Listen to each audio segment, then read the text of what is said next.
내란 특검팀이 오늘 법무부하고 대검찰청 두 곳에 대한 압수수색을 했는데 지금 타깃이 박성재 법무부 장관, 심우정 전 검찰총장 이겠죠? 예. 네, 맞아요. 예. 심우정 검찰총장과 박성재 전 법무부 장관에 대해서는 기존에 보도된 혐의들이 워낙에 많은데 뭐 심우정의 경우에는 사실 즉시 항고에 대한 부분까지 이제 이번에 특검에서 들여다보기로 할 거고요. 그리고 사실은 이 검찰 쪽에서 그 내란 당시에 방첩사와 협조해서 과천 선관위에 그 파견을 나간 디지털 포렌식 전문 검사들 뭐 이런 것들이 있잖아요. 이런 대목들이 분명히 있기 때문에 검찰도 결국 내란의 한 통속이었다라는 지점을 드러내기 위해서 내란 특검이 오늘 압수수색을 했다라고 봐야 될 것 같고요. 그리고 박성재 전 법무부 장관과 관련해서는 사실은 뭐 특검 내란 당일에 이 합수본이죠. 합수본에 검사들을 파견하려고 했었던 생각을 해본다면 그건 사실 내란의 동조였거든요. 그 대목이 있고 또 서울구치소가 들어간 대목은 아마도 김현우 전 서울구치소장과 관련된 수사까지도 포함해가지고 함께 압수수색을 하려고 하는 것 같은데 다만 제가 알기로는 그 시기가 김현우 소장이 그 취임했던 시기가 2025년 2월인데 그때 당시에 박성재는 직무정지 상태여가지고 아마 인사를 하게 됐던 건 재청을 법무부 장관 권한대행 직무대행이 했었을 거예요. 다만 그렇지만 복귀한 이후에도 역시 구치소 즉 교정본부에 대한 이 관리는 법무부가 하는 것이기 때문에 관련해서 들여다봐야 된다고 저도 생각을 하고요. 그리고 뭐 윤석열의 구속 수감 과정 그리고 박성재 전 장관의 연계성 계엄 대응 과정에 대한 자료 확보가 필요했기 때문에 서울구치소를 수사했다라고 봐야 될 것 같습니다. 그 노상원 수첩 있잖아요. 네. 그 내용과의 관련성도 이번 압수수색에서 살펴본다고 하더라고요. 네, 그러니까 박성재가 지시한 내용 중에 일부가 노상원 수첩에도 적혀 있는 내용이 있으면 이 계엄에 대한 어떤 모의나 기획을 하는 단계에서부터 예를 들면 박성재와 노상원이 연결되는 지점이 발견되지 않잖아요. 지금 그러면 지금까지 알려지지 않은 뭔가 연결점이 있지 않냐라고 이제 보는 측면이 있는 거고. 왜 그러냐면 노상원을 통해서 노상원 수첩이라든지 노상원의 행동에서 구현되는 건 어떤 겁니까? 계엄 이후에 계엄이 성공한 이후에 노상원의 어떤 기획이 있었던 거잖아요. 뭐 누구는 백령도로 보내고 누구는 수거해 오고 선관위원장은 자기가 야구방망이 들고 가고. 근데 지금 말한 박성재가 합수부에 검사를 파견하려고 했다라는 것도 말하자면 시점적으로 보면 그 시기에 모종의 행동 계획인 거잖아요. 그러니까 이런 부분들을 공유한 게 아니냐. 검찰은 지금 이 점을 보고 있고 어쨌든 그리고 특검에서는 지금 박성재를 위시로 해서 안가 모임을 가졌던 이들이 이 내란 로펌이라고 보는 거잖아요. 그러니까 내란을 방어하기 위한 법률적인 모임을 했다라고 보는 거잖아요. 그러니까 저는 이 소위 말하는 이 내란 로펌의 당사자들 다 소환될 거라고 봅니다. 예, 심우정은 특히 박성재는 뭐 나중에 법무부 장관이 됐다 치면 심우정은 사실 검찰에 있을 때부터 계속해서 윤석열의 비호, 로펌, 윤석열 일가, 뭐 아니면 김건희 일가의 변호인처럼 행동했던 사람이기 때문에 지금 제일 1차적으로는 항고를 포기한 이유가 뭐냐에 대한 부분이 다퉈지겠죠. 그때 의사결정이 어떻게 됐는지, 그다음에 왜 구속 취소, 구속 취소, 그 부분에 대한 것이 다퉈질 거고, 그리고 이제 거기서 나아가면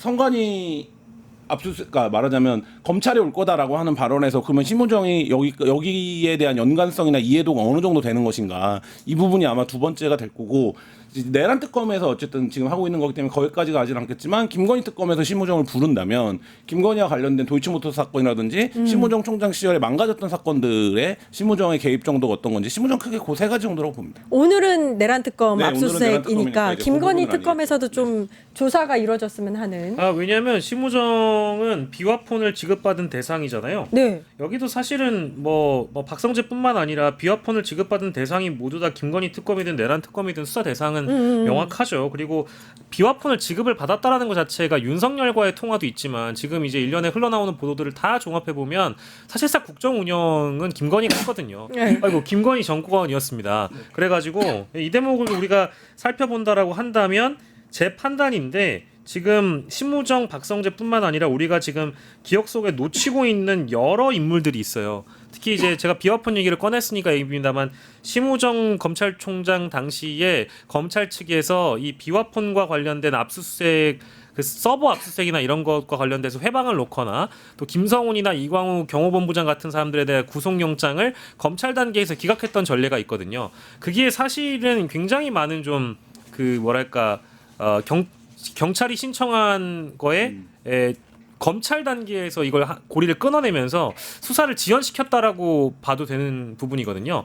그런 것까지 다 들여다봐야 될 것 같고요. 그리고 저는 이제 사법부 얘기를 또 안 할 수가 없는데 사실은 오늘 그 압색영장 중에 이 박성재 법무부 장관과 관련돼서 10개월치 압수수색 요청을 했어요. 그러니까 즉 특검 쪽에서는 박성재 법무부 장관과 관련돼서 휴대폰에 대한 압수수색 영장을 청구하면서 박 전 장관이 지난해 2월 20일에 취임을 했기 때문에 계엄 선포 이튿날인 12월 4일까지 대상 기간을 기재했는데요. 사법부 쪽에서 12월 3일과 4일 이틀간만 영장을 줬다는 거예요. 그러니까 나머지 기간은 사법부 쪽에서는 뭐 과도하게 이제 개인정보 취득을 수사기관 쪽에서 하는 것을 방지하기 위해서 이렇게 보수적으로 접근한 것 같은데 저는 사법부도 문제가 있다고 봅니다. 그러니까 왜냐하면 내란이라는 것은 12월 3일, 4일에만 벌어진 게 아니에요. 예. 12월 3일, 4일 이전에도 그 이후에도 기간을 굉장히 폭넓게 봐야 됩니다. 근데 내란 특검 쪽에서 지금 오늘 원하는 그 기간은 10개월인데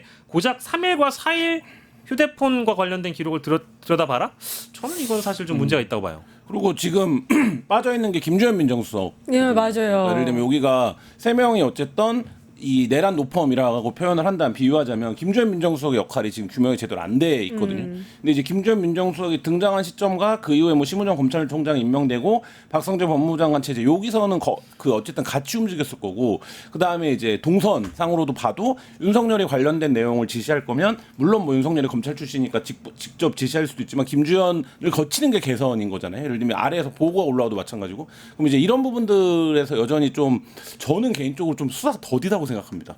그러니까. 말씀하신 대로 이게 12월 3일 이후에 어떤 거대한 카르텔이 움직였다라는 의혹이 있었고 이 거대한 카르텔이 움직인 것 속에서 윤석열이 구속 취소되고 사법부가 이렇게 하려고 했던 거 아니야? 뭐 대법원은 이렇게 하려고 했던 거 아니야?라고 했던 말하자면 그 사건의 볼륨에 비해서 이 부분에 대한 규명이나 접근이 너무 더뎌요. 할 게 많고 의혹이 너무 많으니까 더디다고 생각하는 건데 사실 바쁘긴 할 텐데 네. 우리 입장에서 또 더디기도 해요. 예. 원래 뒤에 그 양평 고속도로 스모킹 건 나온 거 있잖아요. 네. 그거 해야 되는데 시간이 없어요. 지금 짧게 혹시 정리해 주실 수 있으세요? 누가 정리 한 번만.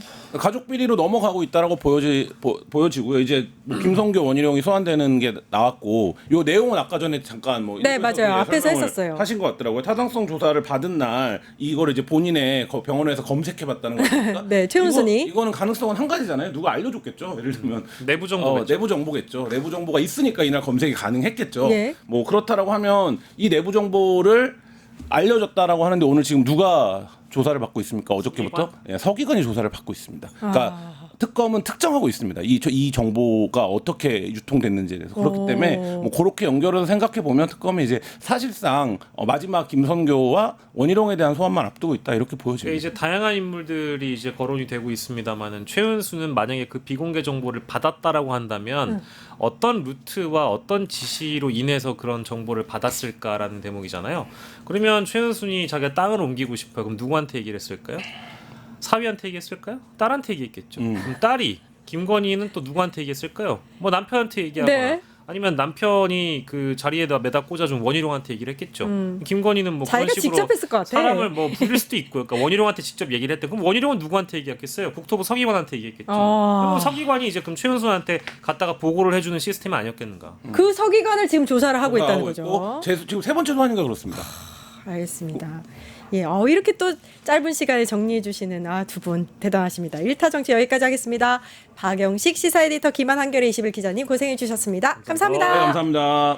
네, 저는 내일 4시 50분에 다시 찾아뵙겠습니다. 함께해 주신 여러분 감사합니다. 맞습니다.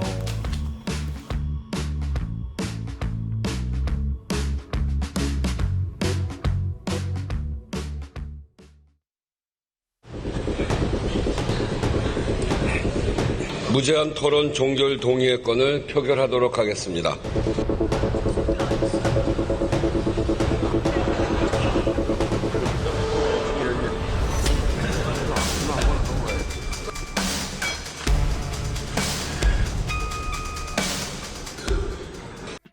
유튜브 구독하고 실시간 채팅에 참여하시면 2000 TTCO를 드립니다.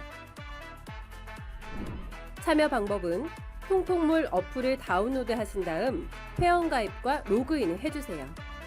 마이페이지에서 나의 회원 고유번호 코드를 복사해주세요. 유튜브 라이브 실시간 채팅창에 복사한 코드를 한 번만 입력하면 준비 끝! 이제 채팅에 참여하시면 TTCO를 드립니다. 지금 참여하세요.